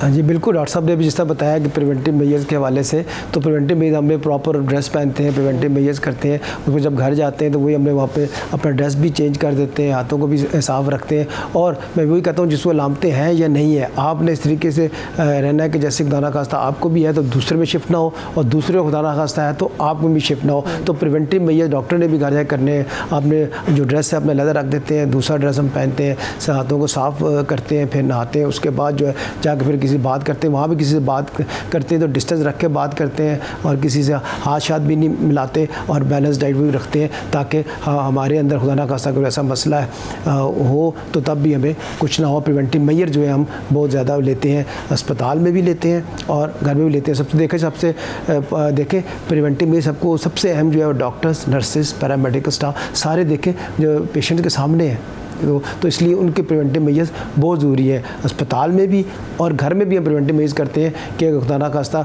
जो अगर किसी में सिम्टम्स होते कोई नहीं, अगर पॉजिटिव भी है तो सिम्टम्स 10-12 दिन तक नहीं होते, और बाज़ को 90% में वैसे ही कोई नहीं होते। तो इस चक्कर में आपने नहीं पढ़ना, आप में सिम्टम नहीं है तो अगर वो लामते नहीं है तो अच्छी बात है, लेकिन आप प्रिवेंटिव मेजर जो है जब तक ये बीमारी ख़त्म नहीं होती तो हर शख्स को चाहिए, ना सिर्फ डॉक्टर्स, मेडिकल स्टाफ, सारे वो सबको चाहिए कि प्रिवेंटिव मेजर्स वो लेते रहे, लामते हों या ना हो, लाजमी। ठीक है। So doctor Faisal, very quickly आप अपनी प्रैक्टिस भी बताइएगा। और एक और चीज़ है कि जो जावेद ने जब मैं कॉल की उसमें मेरे दिमाग में एक और चीज़ आ रही है, वो ये कि कहीं ऐसा तो नहीं हुआ कि माइल्ड सिम्टम्स थे कोरोना पॉजिटिव आने के बाद तो उनको घरों में भेजा गया और उनको ये कहा गया हो कि आप वहीं पर अपने आप को आइसोलेट कर लें और घर वालों से भी दूर रखें, कहीं ऐसा तो नहीं हुआ? जी, या हो सकता है या जो है रेकमेंड किया जा रहा हो ऐसे लोगों को? जी, सो मैं सेकंड वाली बात आपको पहले आई गेस उसको एड्रेस कर लेता हूँ कि देखें, अगर किसी को कोरोना पॉजिटिव आता है तो उसका ये मतलब नहीं कि उनको अस्पताल में दाखिल होने की जरूरत है और आइसोलेट होने की जरूरत है। हम हर ऐसे मरीज को पहले हम असेस करते हैं कि क्या घर में वो आइसोलेट हो सकते हैं कि नहीं हो सकते, उसके SOPs बने हुए हैं कि वो कौन से लोग हैं। अगर नहीं हो सकते तो वो आइसोलेशन सेंटर में जाते हैं, वरना हम प्रेफर करते हैं कि वो घर में ही आइसोलेट रहें और उनको हम पूरा इंस्ट्रक्शन देते हैं कि घर में आपको क्या क्या एहतियात रखने की जरूरत है और कैसे रहने की जरूरत है। अगर आप हर मरीज को अस्पताल में रखेंगे तो फिर आपके अस्पताल में फंसने के चांसेस बढ़ जाते हैं। जहाँ तक बिल्कुल, तो ये भी पॉसिबिलिटी हो सकती है। मेरे पास वक्त बिल्कुल खत्म हो गया। डॉक्टर फैसल महमूद साहब, आपकी आमद का बहुत शुक्रिया, आपने वक्त दिया। डॉक्टर वसीम ख्वाजा साहब मेरे साथ थे, आपके अभिभावक का बहुत शुक्रिया। और साथ साथ मेरे साथ डॉक्टर हाफिज एजाज अहमद साहब मौजूद थे। तमाम मेहमानों ने वक्त दिया, आप तमाम लोगों का बहुत शुक्रिया। आप लोगों से मजीद भी मालूमात लेते रहेंगे। यहाँ पर वक्त हुआ एक ब्रेक का, ब्रेक के बाद हाजिर होंगे अपने अगले सेगमेंट्स में। हमारे साथ रहिए और देखते रहिए सुबह सवेरे पाकिस्तान। सुबह सवेरे पाकिस्तान,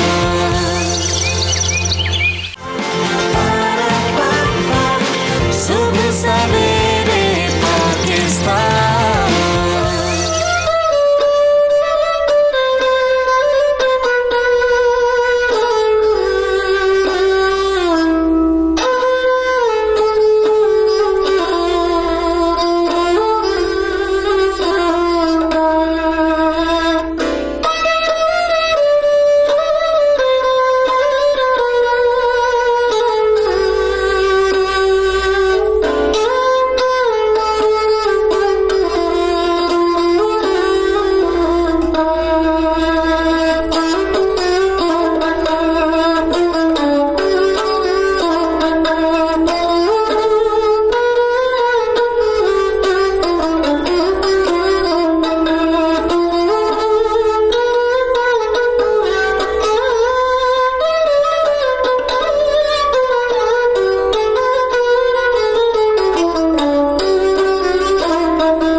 तो जितना खूबसूरत ये साज है उतनी ही इसकी खूबसूरत आवाज़ है। सारंगी पर जो है ना वो खूबसूरत सुर से बिखेर रहे थे। हमने देखा कि खावन बख्श भुट्टी साहब ने जिस तरह से खूबसूरती से सुर बिखेरे और क्या खूबसूरत जो है ना वो अंदाज़।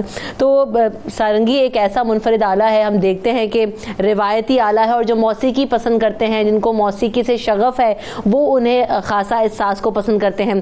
तो ये जो हमारे साथ फ़नकार मौजूद हैं, ये इस मौसीकी को ज़िंदा रखे हुए हैं, इस साज को जिंदा रखे हुए हैं और मादूम होते हुए जो मौसीकी के आलात हैं उस मौसीकी को अपनी खूबसूरत धुनों में जो है ना वो जिंदा रखते हैं और हमने उसका जो है ना वो मुजाहरा भी देखा।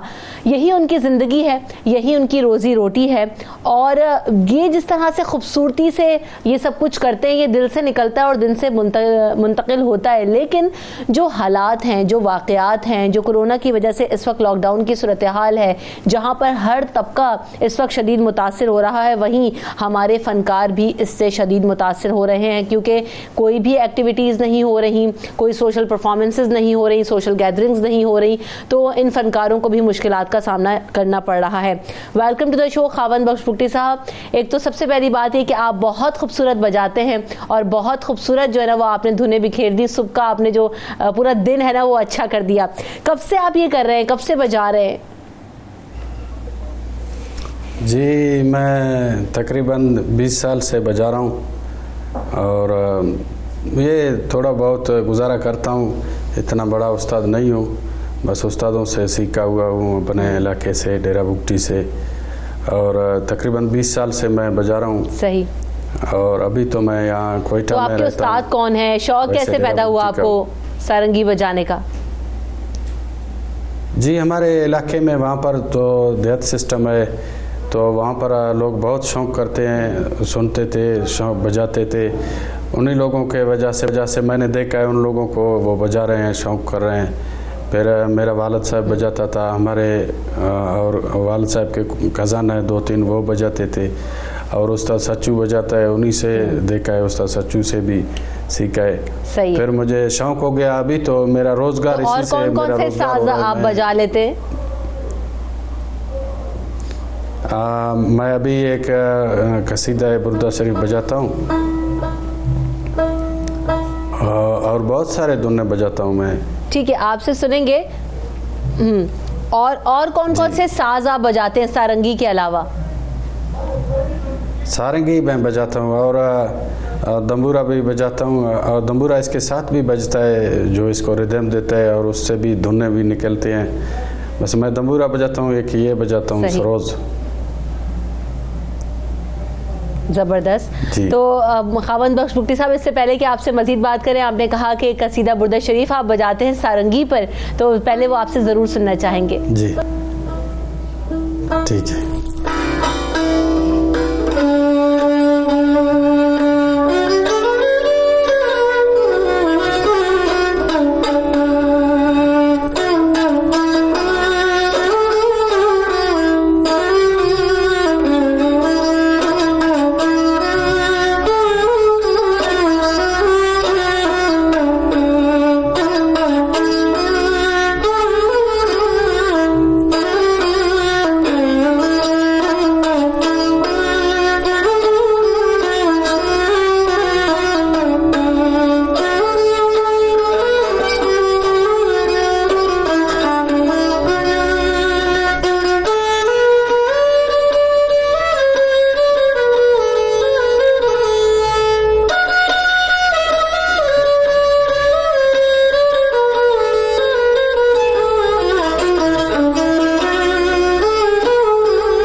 तो खावन बख्श पुक्टी साहब, आपने तो एक तो समय ही बांध दिया और दूसरी बात ये कि दिल नहीं चाह रहा कि आप ये सारंगी को बजाना बंद करें और हम ऐसे ही आप दुने बिखेरते रहें और हम सुनते रहे। मेरे दिल चाह रहा है मैं बार बार सुनती ही रहूं। आपने बताया कि ये सिर्फ आपका शौक नहीं है, आपका रोजगार भी है और इस वक्त लॉकडाउन की सूरत हाल है, क्या कर रहे हैं आप? बस कुछ भी नहीं है। पहले 23 मार्च पे प्रोग्राम आसरा था कि 23 मार्च में प्रोग्राम होगा, तो वो भी नहीं हो गया, कैंसिल हो गया। बस उसके बाद तो हम घर में बैठे हुए हैं, बस कोई रोज़गार नहीं है। सारे जितने फ़नकार हैं हमसे रब्ता कर रहे हैं, भाई कोई तरीका कार है, क्या करें, बस कुछ भी नहीं है। सब जितने बलूचिस्तान के फ़नकार हैं वो तो पहले से भी बेचारे ऐसे इतना कोई प्रोग्राम वगैरह नहीं है, तो फिर शादियों में ऐसे गुजारा कर रहे थे। अभी तो बिल्कुल ना कोई शादी है, ना कोई प्रोग्राम है, ना कोई बाज़ार है, ना कोई स्टूडियो वगैरह, सब चीज़ बंद है। बस अल्लाह पाक हर किसी का गुजारा कर रहा है। बस कोई ऐसा तरीक़ाकार नहीं है कि उनका मदद किया जाए, कुछ भी नहीं हो रहा है। सही। अच्छा, साथ साथ ये कि आप ये जो मौसीकी के आलात हैं जो अब मादूम होते जा रहे हैं, लोगों को इनके बारे में इतना पता नहीं है, आप इसको ज़िंदा रखना चाहते हैं और क्या कर रहे हैं इसके लिए? जी, मैं तो अपने बस फेसबुक पेज से ये वीडियो अपने घर में बैठ के बनाता हूँ। पहले भी, अभी तो लॉकडाउन की वजह से और ज़्यादा बना रहा हूँ, क्योंकि सारा दिन रात घर में बैठा हुआ फारक बैठे हूँ। बस उसी में बना के अपलोड करता जा रहा हूँ। मैं कह रहा हूँ थोड़ा लोग सुने, उनको थोड़ा वो रिलैक्स हो जाए।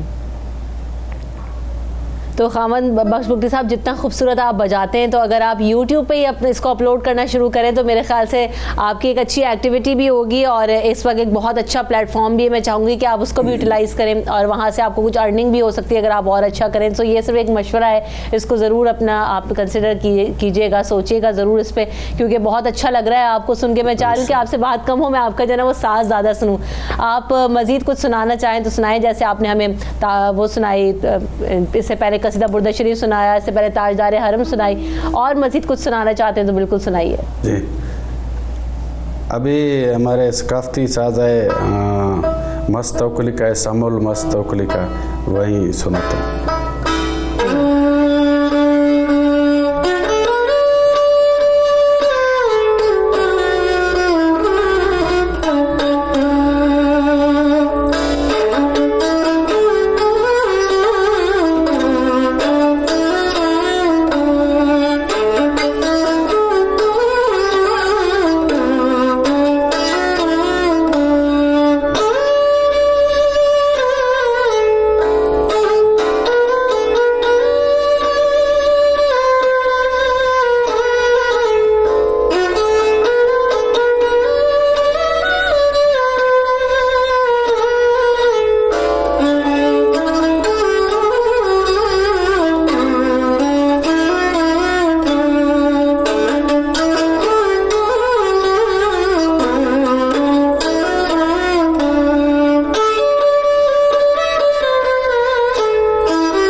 बड़े खूबसूरत अंदाज में धुनें बिखेर रहे थे खावन बख्श पुक्टी साहब, और बड़ा ही खूबसूरत है, बड़ा लाइटर जो है ना वो सारी चीज़ें आप फील कर, जिन लोगों को स्ट्रेस है, जो लोग इस वक्त परेशान हैं, आप सुन सकते हैं सांस को। और मुझे खुद बड़ा रिलीफ मिला है इस वक्त। सुबह सवेरे पाकिस्तान,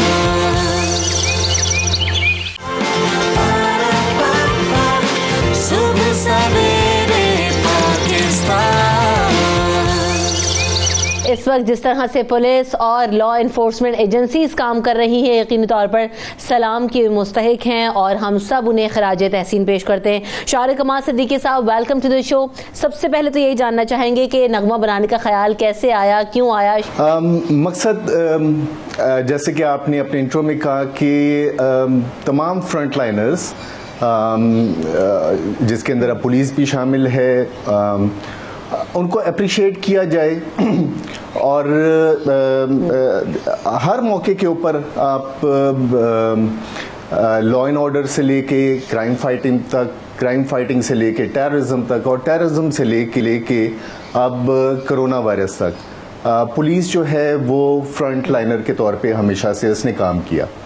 जहाँ पर आप सिपाही को जब वो जंग लड़ा होता है उसको सप्लाईज देते हैं, वहाँ पे उसकी हौसला अफजाई करनी भी ज़रूरी होती है, क्योंकि ये पैट ऑन द बैक और ये हौसला अफजाई है जो कि उसको तमाम अपनी परेशानियों को भुलाकर लोगों की खिदमत करने के जज्बे से सरशार करती है।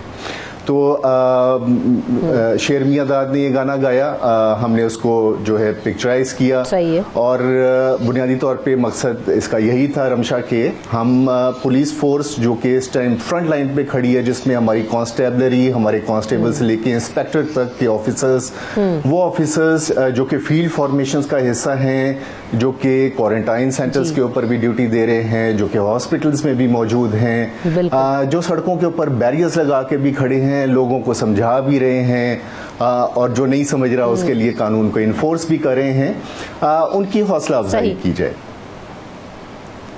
अच्छा शारिक कमाल साहब, इस वक्त ये जो सूरत हाल है इसमें पुलिस जिस तरह से काम कर रही है, हमारी लॉ इन्फोर्समेंट एजेंसीज जिस तरह से काम कर रही हैं, मोराल कैसा है इनका? क्योंकि लोगों से बराह रास्त ये भी डील कर रहे होते हैं, तो क्या सिर्फ एक ड्यूटी के तौर पे ये सब कुछ हो रहा है कि बस ठीक है लगा दिया गया तो हमें ड्यूटी देनी है और हम दे रहे हैं? कैसा जो है ना वो एटीट्यूड और बिहेवियर आपको दिखाई दे रहा है पुलिस ऑफिसर्स के अंदर? कहीं डीमोटिवेटेड तो नहीं हो जाते कभी? अरे नहीं, बिल्कुल नहीं। बहुत जज्बा है। मैंने पंजाब पुलिस में बहुत नौकरी की है और मुझे फ़ख्र है इस पुलिस का हिस्सा होने के ऊपर। और ये वो पुलिस फोर्स है जो कि दुनिया की बेहतरीन तरीन पुलिस फोर्सेस में से मैं कम से कम इसको रेटिंग दूंगा। वेस्टर्न वर्ल्ड की जितनी भी पुलिस है उसके पास गैजेटरीज तो बहुत ज़्यादा हो सकती हैं, उनके पास तफ्तीश करने के बहुत सारे वसाइल हो सकते हैं, उनके पास इक्विपमेंट नया हो सकता है, लेकिन हमारे पास तमाम महदूद वसाइल के बावजूद जब कभी भी आम हालात में भी, लॉ एंड ऑर्डर में भी, क्राइम फाइटिंग के हवाले से भी, और ख़ास तौर पे जब कोई नेशनल कैलेमिटीज़ या इस तरह की डिज़ास्टर मैनेजमेंट का वक्त आए, तो हमारी तमाम फोर्सेस जो हैं और जिसके अंदर पुलिस भी, ये तमाम अपनी परेशानियां भुला के फ्रंट लाइनर्स के तौर पे काम करने के लिए, और इसमें कोई फोर्स नहीं है, ये वॉलंटरली तौर पे खिदमत खल्क के जज्बे से सरशार होकर काम करना चाहते हैं। और ये सिर्फ ड्यूटी अगर होती है तो देखें फिर ड्यूटी पूरी करते और घर वापस चले जाते। बहुत सारी ऐसी दूसरी समाजी जिम्मेदारियां जो कि तमाम माशरे का हक बनता है उन जिम्मेदारियों को पूरा करने का, उसमें हमेशा से पुलिस शामिल होती है। हमने आजकल का जो सूरत हाल है उसमें हमने ये ऑब्ज़र्व किया कि थैलेसीमिया के जो बच्चे हैं रमशा, उनमें चूँकि लोग घर से बाहर नहीं निकल सकते और वो खून के एहतियात देने वाले जो हैं उनमें कमी हो गई है। अब ये एक हमें जब पैगाम मिला तो हमने एक जज्बा खैर के तौर पे, सोशल सर्विस के तौर पे अपनी तमाम फोर्सेस को ये कॉल दी और थैलेसीमिया के बच्चों के लिए पुलिस वालों ने पूरे पंजाब में हर डिस्ट्रिक्ट में कैंप्स लगाए और खून के एहतियात दिए। इससे पहले भी बिल्कुल शाहिद साहब, और पुलिस में जो लोग जिन लोगों को जरूरत थी, मैंने ये भी सुना था कि सैलरीज भी डोनेट की गई, कुछ फंड रेज किया गया ताकि जिन लोगों के घरों में प्रॉब्लम्स हैं उनको भी फैसिलिटेट किया जा सके। जी हाँ, बिल्कुल। जहाँ पे कानून को इन्फोर्स कर रहे हैं वहाँ पे जो उनकी मुश्किलात हैं और जिसकी वजह से ख़ास तौर पे हमारा डेली वेजर जो रोज़ अपनी रोज़ी कमाने के लिए बाहर निकलता था, उसके घर का चूल्हा जो है, हमने जब ये समझा कि ठंडा होने के लिए जा रहा है तो हमने तमाम पुलिस फोर्स ने, पंजाब पुलिस ने, इन्होंने एहतियात खुद दिए, कैश की सूरत में दिए और उससे फूड हैम्पर्स बनाए गए जिसके अंदर को 15 दिन का राशन जो है, और फिर वो लोगों के घरों तक रात के किसी पहर में चुपके से भी पहुंचाया गया और जिन लोगों ने खुद राब्ता किया उन तक भी पहुंचाया गया। पिंडी का एक वाकया मेरे आपके सवाल से आया कि पिंडी में कोई रक्शे वाले जो हैं वो नहीं मान रहे थे, कोई 150 के करीब रक्शे, उनको एक दिन क्रैकडाउन किया गया और पकड़ा गया। जब उनसे पूछा गया कि जी आपको भी पता है कि लॉकडाउन है और बाहर नहीं निकलना और सबकी ज़िंदगी का सवाल है, आपने अपनी हिफाजत भी करनी है, तो आप क्यों निकले? अब उन्होंने कहा कि जी हमारी यही रोज़ी थी, हम क्या करते। तो पुलिस ने अपने जो एहतियात थे उन तमाम रक्शे वालों को कि उनके ऊपर कानून नाफिज करते, क्या बात? उन्होंने राशन दे के उन तमाम को वापस भेजा कि आप जाइए अपने घरों में रहिए और ये आपके 15-20 दिन का राशन है, कम से कम इस अरसे में तो आप बाहर ना निकलिए। तो कानून इन्फोर्समेंट तो एक चीज है, बड़ी अच्छी एग्जाम्पल बतौर इदारा सेट कर रहे हैं। बिल्कुल, मैं यही बात कह रही थी कि शारिक साहब सिर्फ एक ड्यूटी नहीं है, एक सोशल सर्विस है, सोशल कॉज है। और इस दफ़ा हमने ये भी देखा है कि सिर्फ पंजाब पुलिस नहीं, मैं क्योंकि इस वक्त कराची में हूँ, सिंध में हूँ, तो यहाँ पर भी मैंने देखा कि जो एटीट्यूड है ना, बड़ा ग्रेटिट्यूड के साथ पुलिस ऑफिसर्स इस वक्त आवाम को समझा रहे हैं और बड़ी मोहब्बत से उनको कन्वे करने की कोशिश कर रहे हैं कि भाई अपने घरों में रहो, ये तुम्हारे लिए सेफ्टी है। तो वो ये जो एटीट्यूड में मुझे चेंज नज़र आया विच इज़ वेरी रिमार्केबल, और मुझे बड़ा खुद जो है ना वो तसल्ली महसूस हुई। आवाम किस हद तक साथ दे रहे हैं शारिक साहब? अवाम को अभी भी समझाना पड़ रहा है और जैसे कि गुज़िश्ता कल कुछ लीवरेज दी गई उन इंडस्ट्रीज़ को जो कि कंस्ट्रक्शन से रिलेटेड हैं और कंस्ट्रक्शन एलाइड सेक्टर्स, जब उनके लिए लीवरेज दी गई तो कुछ हमने ये भी देखा कि सड़कों के ऊपर दूसरे लोग भी जो कि इन इंडस्ट्री से रिलेटेड नहीं थे वो हमें सड़कों के ऊपर नजर आए, नहीं थे। सवाल जवाब जब किया गया तो उनके पास कोई जवाब नहीं था, बाज़ लोग अपने बच्चों को लेके भी बाहर निकले। ये देखिए, ज़िंदगी ने दोबारा रवा दवा तो होना है और लेकिन जब तक वो वक्त नहीं आता हमको मिनहसुल कौम एक जिम्मेदारी का सबूत देना पड़ेगा। बतदरीज ये जैसे कि खुलते जाएंगे और जैसे हम जिंदगी दोबारा रवा दवा होती जाएगी, लेकिन हमने इसके अंदर जल्दबाजी नहीं करनी। हमें ये बात भी अपने जहन में ज़रूर रखनी चाहिए कि बहुत सारे मुल्कों का एक्सपीरियंस इस तरह का है कि जहाँ पर उनकी वो कर्व जो फ्लैटन हो गई और वो लोग फिर बाहर निकले और गैर जिम्मेदारी का मुजाहरा किया, जिसकी वजह से ऑल ऑफ बिल्कुल, तो जिम्मेदारी का मुजाहरा जहां पर ये लॉ एनफोर्समेंट एजेंसीज, ये पुलिस ऑफिसर्स हमारी तहफ़्फ़ुज़ के लिए खड़े हुए हैं, हमें समझना है कि हम भी इनका साथ दें और अंडरस्टैंड करें और जिम्मेदारी का मुजाहरा करें। बहुत शुक्रिया शारिक कमाल सिद्दीकी साहब, आपने वक्त दिया और जिस तरह से आप काम कर रहे हैं, हमारी सारी एनफोर्समेंट एजेंसीज काम कर रही हैं, पुलिस फोर्सेज काम कर रही हैं, आप लोगों को हम खराज तहसीन पेश करते हैं। इसी तरह से काम करते रहिए और हमारे मुहाफिज रहिए। ब्रेक के बाद हाजिर होंगे। सुबह सवेरे पाकिस्तान,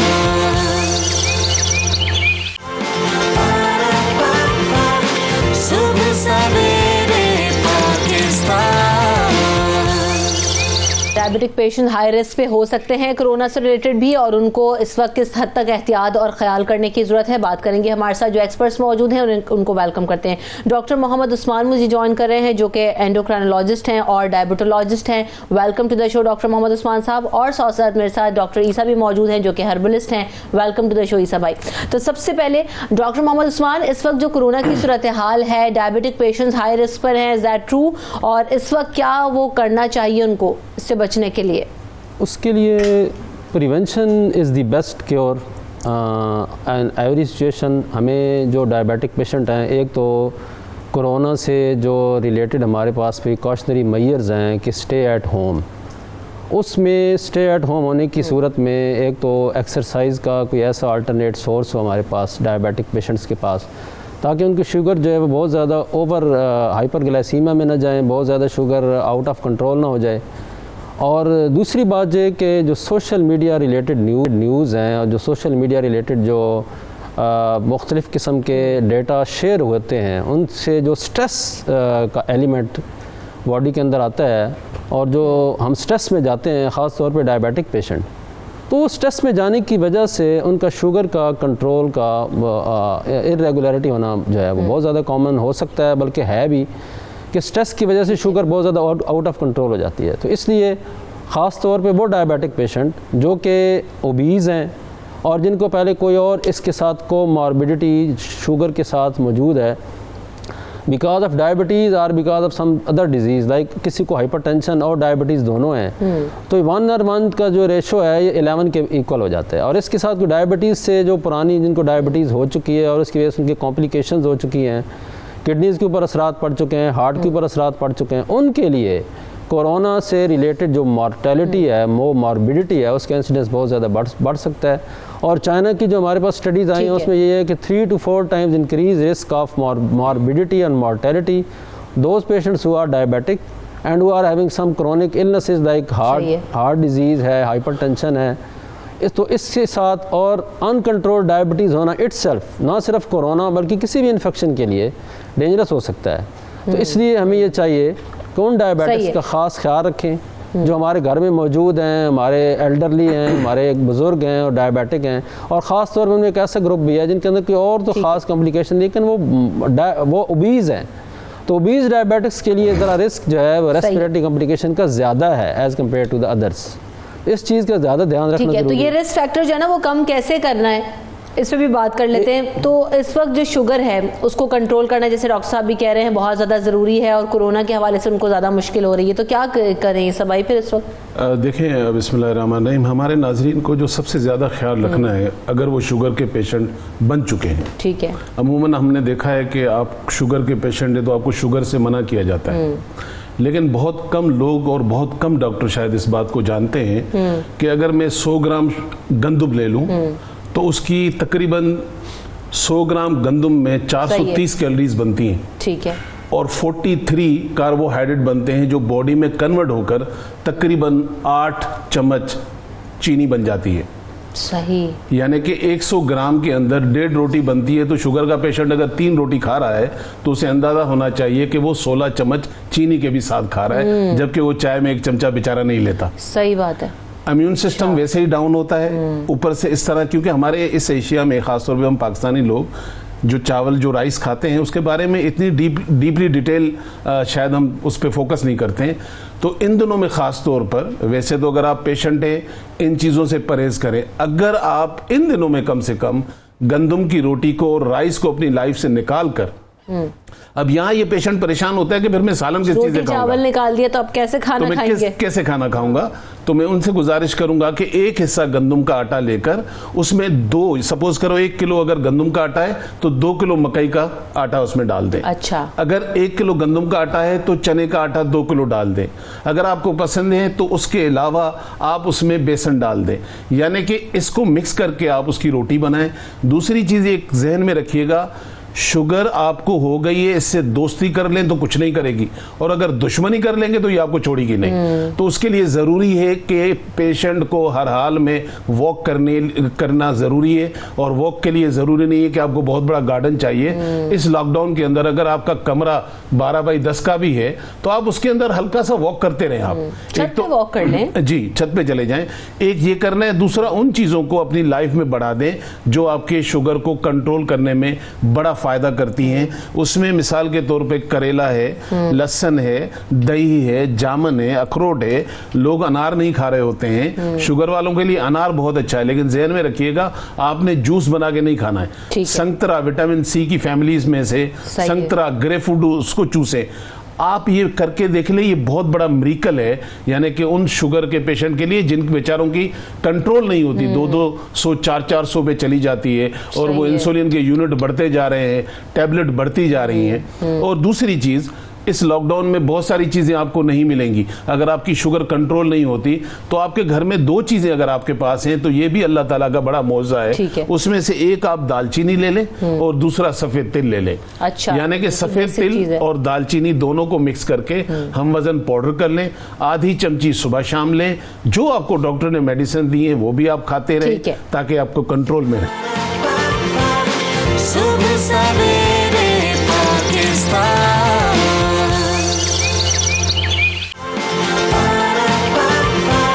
सुबह सवेरे पाकिस्तान। मोहम्मद अल्ताफ़ कॉलर हमारे साथ हैं। अस्सलाम वालेकुम। हेलो जी अस्सलाम वालेकुम। आपको आवाज़ आ रही है जी? वालेकुम सलाम, क्या सवाल है आपका? मेरा सवाल ये है डॉक्टर साहब से, आप ये कहें कि जो हम दवाई खाते हैं, मेरा सवाल उनसे ये है सुबह शाम, इसका फंक्शन क्या है दवाइयों का? ये उसको कब करती है? ये उसको खून में जाने से रोकती है या क्या फंक्शन है इन दवाइयों का? ठीक है डॉक्टर उस्मान, क्या फंक्शन है जो दवाइयाँ दी जाती हैं, लोगों को इंसुलिन लगती है, तो किस तरीके से जो है ना वो ये काम करती हैं दवाएं? ये मुख्तलिफ मैकेनिज़म्स हैं जिनको समझना, हर दवाई का अलग मैकेनिज़्म है। मेन मकसद ये होता है कि जो हमारी शुगर है उसका लेवल ना ही बहुत ज़्यादा डाउन हो ना ही बहुत ज़्यादा अप हो, क्योंकि डाउन होना भी डेंजरस है और अप होना भी डेंजरस है। हमने दवाइयों का ऐसा कोई सिस्टम, ऐसा कोई उसका प्रेस्क्रिप्शन के हिसाब से सेटिंग करनी है, पेशेंट टू पेशेंट इंडिविजुअलाइज़ करना है कि ताकि पेशेंट की शुगर भी कंट्रोल में रहे, ना बहुत ज़्यादा अप जाए ना बहुत ज़्यादा डाउन जाए, और इसके साथ साथ डाइट और इसके साथ साथ एक्सरसाइज, ये सारी चीज़ें बहुत ज़्यादा ज़रूरी हैं। अब इस लॉकडाउन के पीरियड में हमने अपने आप को कैसे शुगर के पेशेंट को स्टेबलाइज़ करना है। एक तो स्ट्रेस से बचाना, जैसे मैंने आपको कहा कि जो सोशल मीडिया इंड्यूस स्ट्रेस है जिसकी वजह से शुगर बहुत ज़्यादा होने का चांस है, और दूसरा डाइट के अंदर, और तीसरा जो लिमिटेड वॉक एक्टिविटी जो हम घर में कर सकते हैं। मसलन अगर कोई बंदा नमाज़ पढ़ता है 5 वक्त, उसमें भी काफ़ी ज़्यादा एक्सरसाइज हो जाती है।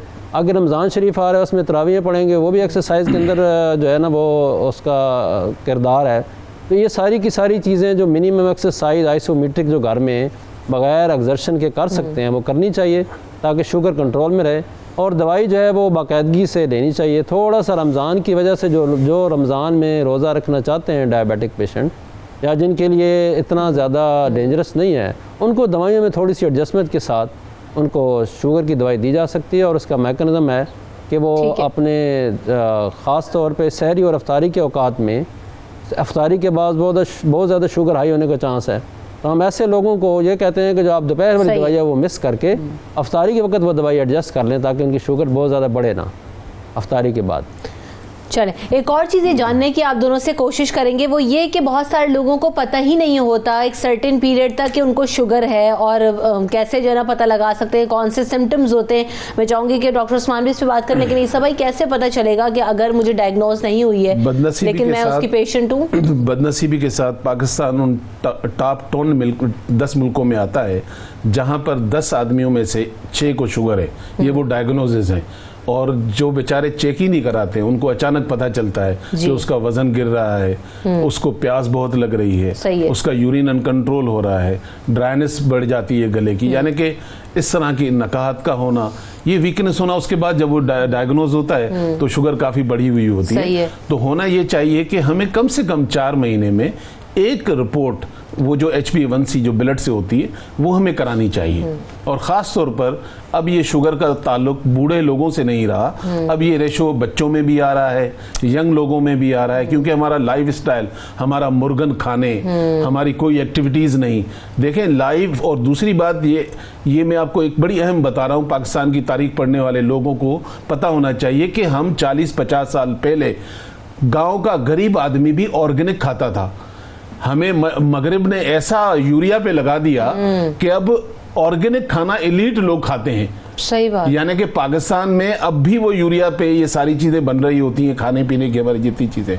तो खुदारा अपनी एक तो खाने की क्वांटिटी, अगर शुगर वाला है तो वो पोर्शन करके खाए, यानी कि अगर उसे आधी रोटी चाहिए तो प्लीज़ वो आधी रोटी पे गुजारा करे, फिर कुछ घंटों के बाद, यानी कि आप एकदम पेट भर के ना खाएं, खासतौर पर जो आपको एहतियात बताएं बिल्कुल करें। डॉक्टर उस्मान, एक तो ये कि जिनको पता ही नहीं है, सिम्टम्स नहीं है, वो कैसे पता चल सकता है कि शुगर, और फिर शुगर है और उनको हार्ट पेशेंट भी हैं, 58 उनकी एज है, तो इस वक्त वो किस तरह से अपने आप को जो है ना वो देखें, डाइट और एहतियात? ज़रूरी नहीं डायबिटीज़ में, तो हमने रिस्क ग्रुप कैटेगराइज किए हैं कि जो रिस्क ग्रुप है जिनके अंदर फैमिली के अंदर फैमिली हिस्ट्री है डायबिटीज़ की बहुत ज़्यादा स्ट्रॉन्ग, मैटरनल साइड पे है, पैटर्नल साइड पे है, जो जेस्टेशनल डायबिटीज़ है, या जो ओबीज़ हैं, तो ये ऐसे रिस्क ग्रुप हैं, या जिनकी जो है ना एक्टिविटी स्टेटस बहुत कम है और बहुत ज़्यादा सेडेंटरी लाइफ स्टाइल है, ये हमारे रिस्क ग्रुप्स हैं जिनको हमने कैटेगराइज करना है। और इनको हम एडवाइज़ करते हैं कि आप अपने शुगर को चेक कराते रहें। शुगर से पहले की एक डिजीज़ है जिसको हम प्री डायबिटीज़ कहते हैं।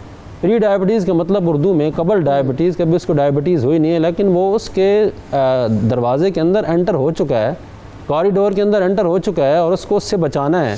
तो ये प्री डायबिटिक्स जो हैं वो हमारी पॉपुलेशन में बहुत ज़्यादा जो है ना इसके शिकार हैं।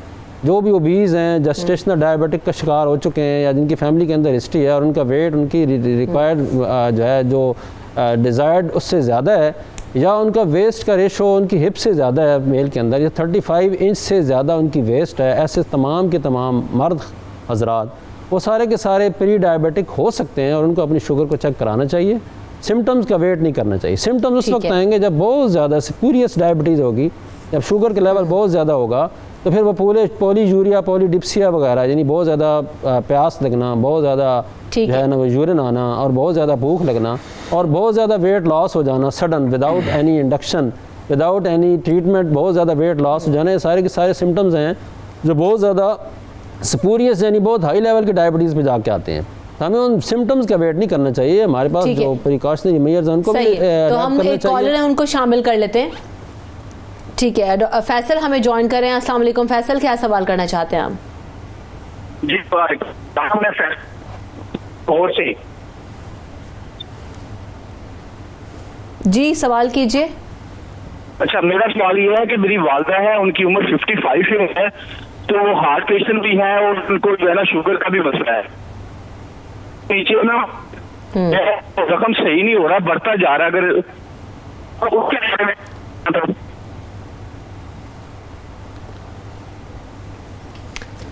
जख्म है सही नहीं हो रहा है। हुमैरा हमारे साथ हैं। अस्सलाम वालेकुम हुमैरा। वालेकुम। ये मैंने डॉक्टर साहब से पूछना है कि मेरी वालदा की HbA1c जो है 6.5 आई थी। हमने टेस्ट करवाया था तकरीबन 4 महीने पहले, तो उन्होंने 2 महीने तक तो मेडिसिन खाई, उसके बाद उन्होंने छोड़ दी, सुबह शाम 500 mg न्यूडीपार। अब असल में उनका 2 साल से तकरीबन ये हो रहा है, बैठे बैठे एकदम सांस बंद होता है फिर आने लग जाता है। तो ये कुछ जरा तशवीश हो रही है, ये इशू 2 साल से हो रहा है, अचानक बैठे बंद होता है फिर आता है, ये किस वजह से हो सकता है? ठीक है जी doctor Usman, very quickly Humaira के सवाल का जवाब हाँ जी, ये असल में बात ये है कि एकदम सांस का बंद हो जाना और फिर ठीक हो जाना, it is not a good sign. ख़ास तौर पे वो जिसको पहले डायबिटीज़ लेबल हो चुकी है या प्री डायबिटिक है, उसके लिए ये एकदम सांस बंद हो के ठीक हो जाना, इसका वेट नहीं करना चाहिए कि ख़ुद बहुत ठीक हो जाएगा, बल्कि फ़ौरी तौर पे किसी कार्डियोलॉजिस्ट से या किसी डायबिटोलॉजिस्ट से उसको रजू करके उसका प्रॉपर चेकअप होना चाहिए और पता चलना चाहिए कि ये कोई साइलेंट इस्कीमिक और अगर 2 साल से हो रहा है तो आपको फौरी तौर पे ये चेकअप करवाना चाहिए। कोई ऐसी हार्ट की बीमारी तो नहीं है जो डेंजरस हो सकती है इस वक्त। हाँ बिल्कुल चेकअप करवाना चाहिए। एक तो हार्ट पेशेंट भी है, जख्म ठीक नहीं हो रहे, जी जो सवाल आया। देखें बहुत सारे शुगर के पेशेंट जिनको जख्म हो जाते हैं, अल्लाह ताला की एक बड़ी नेमत है जो बलूचिस्तान में पाई जाती है, हर पंसार के पास मिलती है और कीमत 100-200 रुपए से ज़्यादा नहीं है। ठीक है, इससे अच्छी दवाई मैंने नहीं देखी जड़ी बूटी जो जख्म भरती हो, इसे पनीर बोटी कहते हैं। अच्छा, लोग शुगर वाले इस्तेमाल करते हैं पनीर बोटी। अपनी दवाइयाँ लेने के साथ भी अगर वो 1 चमची सुबह शाम लेता है तो अल्हम्दुलिल्लाह ये जख्म को भरने में भी बहुत अच्छी है और शुगर को नीचे लाने में भी मदद करती है। सेकेंडली अगर जैसे हमारी इस बहन ने कहा कि उनका HbA1c 6.5 था, 6.5 शुगर का पेशेंट डायग्नोज हो चुका है, यानी कि हम कहते हैं कि आप शुगर के मरीज हैं। अब उन्होंने दवाइयाँ क्यों छोड़ी, क्या डॉक्टर से मशवरा किया था या खुद ही छोड़ दी हैं, तो दोबारा उनको ये भी टेस्ट कराना चाहिए और हार्ट से रिलेटेड भी उनको टेस्ट कराने चाहिए। दूसरी मैं लोगों से गुजारिश करूंगा, एक और मेरा भी सवाल ले लीजिएगा कि अभी जिनकी शुगर बॉर्डर लाइन पे है और तरबूज और खरबूजा आ रहे हैं तो वो किस हद तक इस्तेमाल कर सकते हैं? देखें बॉर्डर लाइन वालों को डरना इसलिए चाहिए कि पड़ोसी मुल्क की फौज जो है ना बॉर्डर पे आ गई है, अब आपको होशियार होना है। आप अक्सर इसको लोग, एक तो आप शुगर अवॉइड करें और शुगर के वो सोर्सेज आपको बंद करने पड़ेंगे, यानी कि सिर्फ चीनी नहीं है, मिठाई जैसे मैंने अभी गंदम और राइस का बताया उसमें कितनी शुगर होती है। दूसरा ये करें कि आप उन फ्रूट और उन फल पर ज्यादा आ जाए बनिस्बत खाने के। मिसाल के तौर पर अभी जामन आने वाला है, माशाल्लाह फालसा आने वाला है, आपके यहाँ ग्रे फ्रूट हर दौर में अवेलेबल होता है।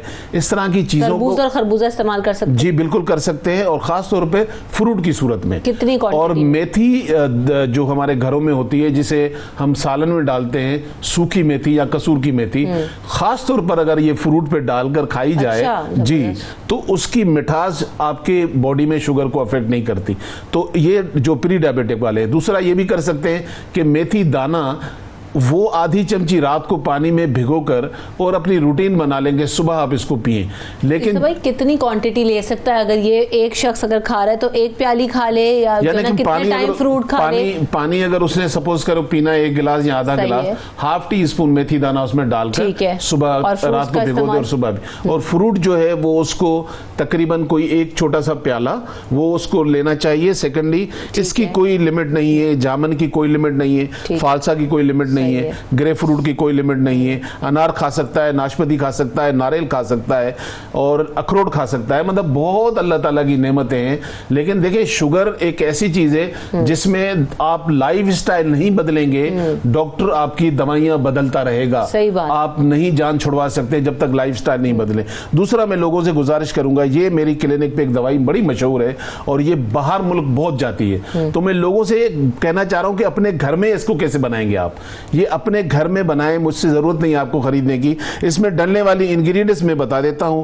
करेला इसमें खुश्क 15 ग्राम डला हुआ है, अंदर जो तल्ख 15 ग्राम डला हुआ है, चरियाता बहुत कड़वा होता है, चरियाता नेपाली भी कहलाता है, 25 ग्राम डला हुआ है, बहीड़ा इसमें 25 ग्राम डला हुआ है, जामन की गुठली इसमें 25 ग्राम डली हुई है और गुड़मार बूटी इसमें 15 ग्राम डली हुई है। इन सब चीज़ों को मिलाकर पाउडर बना लें, 1 चमची सुबह शाम खाएं।